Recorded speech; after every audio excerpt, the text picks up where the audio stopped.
Hello दोस्तों, स्वागत है आपका आपके अपने यूट्यूब चैनल डीडीसी लाइव में। आज हम आगामी जो टेट की परीक्षा होने वाली है उस टेट की परीक्षा में संविधान से जो महत्वपूर्ण सवाल बन सकते हैं उनके बारे में आज चर्चा करेंगे। तो सबसे पहली बात की जाएगी, जीएस का एक महत्वपूर्ण पोर्शन है, वो है संविधान। और इस संविधान से परीक्षाओं में टेट की जो आगामी परीक्षा होने वाली इसमें बहुत कुछ महत्वपूर्ण सवाल बन सकते हैं। जो सबसे पहली बात होगी वो होगी मौलिक अधिकार की। यदि बात की जाएगी मौलिक अधिकार की, तो मौलिक अधिकार का जो प्रावधान लिया गया है वो लिया गया है अमेरिका से। भारतीय संविधान के भाग 3 में और अनुच्छेद 12 से लेकर 35 तक में मौलिक अधिकार का वर्णन किया गया है। तो परीक्षाओं में कैसे प्रश्न बनेगा कि मौलिक अधिकार का जो अवधारणा है, ये मौलिक अवधारणा कहाँ से ली गई है? मौलिक अधिकार की अवधारणा तो ये ली गई है अमेरिका से। अमेरिका के संविधान से मौलिक अधिकार की अवधारणा ली गई है और साथ ही साथ जो मौलिक अधिकार है उस मौलिक अधिकार का उल्लेख कहाँ पे किया गया है? तो भाग 3 में, भारतीय संविधान के भाग 3 और साथ ही साथ भारतीय संविधान के भाग 3 और साथ ही साथ अनुच्छेद 12 से लेकर अनुच्छेद 35 तक मौलिक अधिकार का वर्णन किया गया है।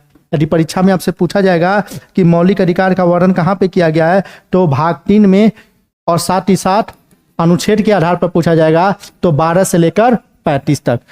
अगला जो मौलिक अधिकार से सवाल बनता है कि मौलिक अधिकार, मूल संविधान में मौलिक अधिकार कितने थे? तो मूल संविधान में मौलिक अधिकार 7 थे, लेकिन वर्तमान समय मौलिक अधिकार कितने हैं? यदि परीक्षा में आपसे पूछा गया कि वर्तमान समय में मौलिक अधिकारों की संख्या कितनी है, तो वर्तमान समय में मौलिक अधिकारों की संख्या कितनी है? 6 है। और मूल संविधान में मौलिक अधिकारों की संख्या कितनी थी? तो 7 थी। अगला जो मौलिक अधिकार से प्रश्न बनता है कि यदि कोई व्यक्ति, यदि उसके मौलिक अधिकार का हनन किया गया है तो वो सर्वोच्च न्यायालय किस अनुच्छेद के तहत जा सकता है? तो उसको सर्वोच्च न्यायालय अनुच्छेद 32 के तहत जाने का क्या है? अधिकार है।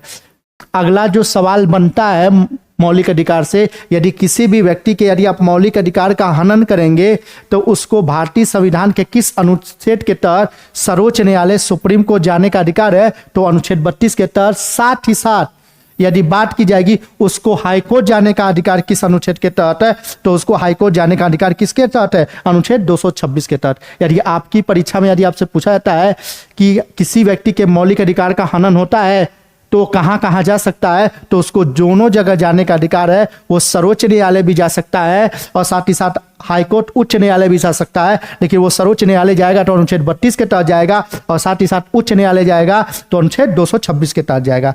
अगला जो प्रश्न बनता है मौलिक अधिकार से कि अनुच्छेद 32 में कितने प्रकार की याचिका का उल्लेख किया गया? यदि आपसे पूछ दिया जाएगा भारतीय संविधान के अनुच्छेद 32 में कितनी प्रकार की याचिका का उल्लेख किया गया है, तो अनुच्छेद 32 में 5 प्रकार की याचिका का उल्लेख किया गया। यदि आपसे परीक्षा में प्रश्न बनता है कि भारतीय संविधान के अनुच्छेद 32 में कितने प्रकार की याचिका का उल्लेख किया गया है, तो भारतीय संविधान के अनुच्छेद 32 में 5 प्रकार की याचिका का उल्लेख किया गया है। और साथ ही साथ उन 5 प्रकार की याचिकाओं का नाम क्या है?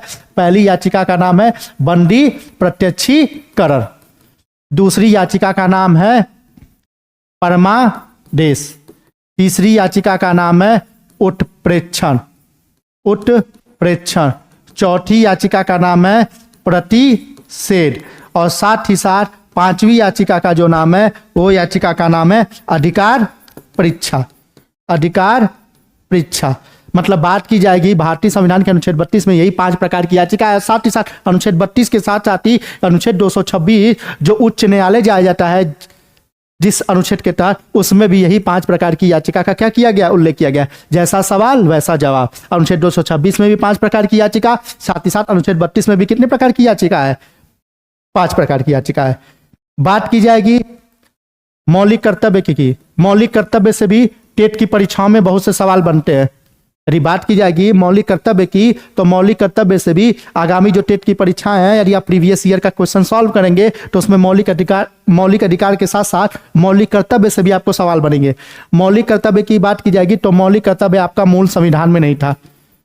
मूल संविधान में नहीं था, इसको संशोधन के माध्यम से भारतीय संविधान में क्या किया गया है? शामिल किया गया है। तो पहला सवाल यही बनता है कि किस संविधान संशोधन के माध्यम से मौलिक कर्तव्य को भारतीय संविधान में क्या किया गया है? शामिल किया गया। तो संशोधन का नाम क्या है? 42वां संविधान संशोधन अधिनियम 1976।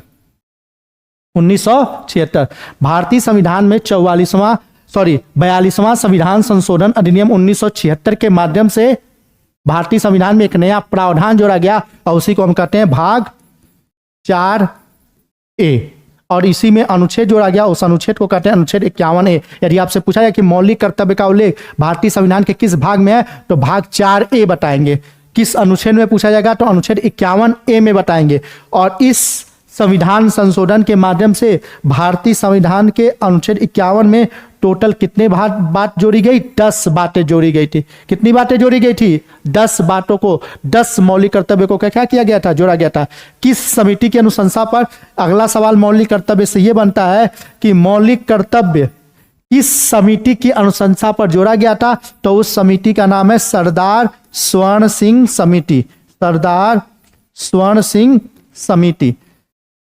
अगला जो सवाल बनता है मौलिक कर्तव्य से कि मौलिक कर्तव्य का प्रावधान भारतीय संविधान में किस समिति की अनुशंसा पर जोड़ा गया था, या कह सकते हैं मौलिक कर्तव्य का जो प्रावधान है वो किस समिति से संबंधित है? तो उस समिति का नाम क्या है? सरदार स्वर्ण सिंह समिति। बात की जाएगी अगला बात की तो नागरिकता। नागरिकता से भी टेट में बहुत से सवाल संविधान में बनते हैं। यदि बात की जाएगी नागरिकता की तो भारत में एकल नागरिकता का प्रावधान है। भारत में कैसा प्रावधान है? एकल नागरिकता का। और ये एकल नागरिकता का जो प्रावधान है या ये अवधारणा है कहां से ली गई है? तो एकल नागरिकता की जो अवधारणा है वो ब्रिटेन से ली गई है। कहां से ली गई है? ब्रिटेन से, ना कि अमेरिका से। जैसे मौलिक अधिकार कहां से? दोनों प्रश्न बनता है कि मौलिक अधिकार की अवधारणा कहां से ली गई, तो मौलिक अधिकार यदि पूछेगा तो उसका जवाब होगा अमेरिका से। लेकिन यदि आपसे पूछा जाता है कि नागरिकता का प्रावधान कहां से लिया गया है, तो नागरिकता का प्रावधान कहां से लिया गया है? ब्रिटेन से लिया गया है। ठीक है। और साथ ही साथ यदि आपसे परीक्षा में प्रश्न बनना है कि नागरिकता जो है वो कैसी नागरिकता है भारत में, तो भारत में कैसी नागरिकता है? एकल नागरिकता है। नागरिकता का वर्णन कहां किया गया है? तो भारतीय संविधान के भाग 2 में अनुच्छेद 5 से लेकर 11 तक, 5 से लेकर 11 तक भाग 2 में, और साथ ही साथ अनुच्छेद 5 से लेकर 11 तक नागरिकता का क्या है? वर्णन है। फिर से समझ लीजिए, बहुत ही महत्वपूर्ण टॉपिक है। यदि बात की जाएगी नागरिकता की तो भारत में नागरिकता कैसी है? एकल नागरिकता है। ऑप्शन लिखा रहेगा एकल नागरिकता, दोहरी नागरिकता, दोनों, तो एकल नागरिकता है। साथ ही साथ यदि आपसे पूछा जाएगा कि भारत में जो नागरिकता का प्रावधान है वो कहां से लिया गया, तो इसका जवाब होगा ब्रिटेन, क्योंकि ब्रिटेन में भी एकल नागरिकता का प्रावधान है, भारत में भी क्या है? एकल नागरिकता का प्रावधान है। साथ ही साथ नागरिकता का वर्णन कहां पे किया गया है? तो भाग 2 में किया गया, अनुच्छेद 5 से लेकर 11 तक किया गया है। ये नागरिकता से समझे। यदि आप, यहीं पे एक सवाल बनता है, यदि आप किसी दूसरे देश की नागरिकता ग्रहण कर लेंगे तो भारत की नागरिकता क्या हो जाती है? स्वतः समाप्त हो जाती है। भारत में जो नागरिकता का जो कॉन्सेप्ट है, यदि आप किसी भी दूसरे देश की नागरिकता ले लेंगे तो नागरिकता, भारत की जो नागरिकता है वो स्वतः क्या हो जाएगी? समाप्त हो जाएगी। कि भारत में नागरिकता का प्रावधान कॉन्सेप्ट ये करता है कि भारत में एकल नागरिकता का प्रावधान है। 1955 में एक कानून बनाया गया था। उस कानून के आधार पर नागरिकता कैसे दी जाती है? 5 प्रकार से दी जाती है। ये भी परीक्षा में पूछा जाता है। नागरिकता अधिनियम 1955 के आधार पर भारत में नागरिकता कितने प्रकार से दी जाती है? तो भारत में नागरिकता कितने प्रकार से दी जाती है? 5 प्रकार से दी जाती है। फिर से समझ लीजिए, यदि आपसे पूछा नागरिकता अधिनियम 1955 में के तहत भारत में नागरिकता कितने प्रकार से दी जाती है? 5 प्रकार से दी जाती है। ये जो आगामी टेट की जो परीक्षा होने वाली है इसके लिए कुछ महत्वपूर्ण टॉपिक थे। अगले वीडियो में एक नए टॉपिक के साथ मिलते हैं। तब तक हमारे चैनल को सब्सक्राइब करें और ज़्यादा से ज़्यादा लोगों के साथ इस वीडियो को शेयर करें जो आगामी टेट की परीक्षा देना चाहते हैं। जय हिंद।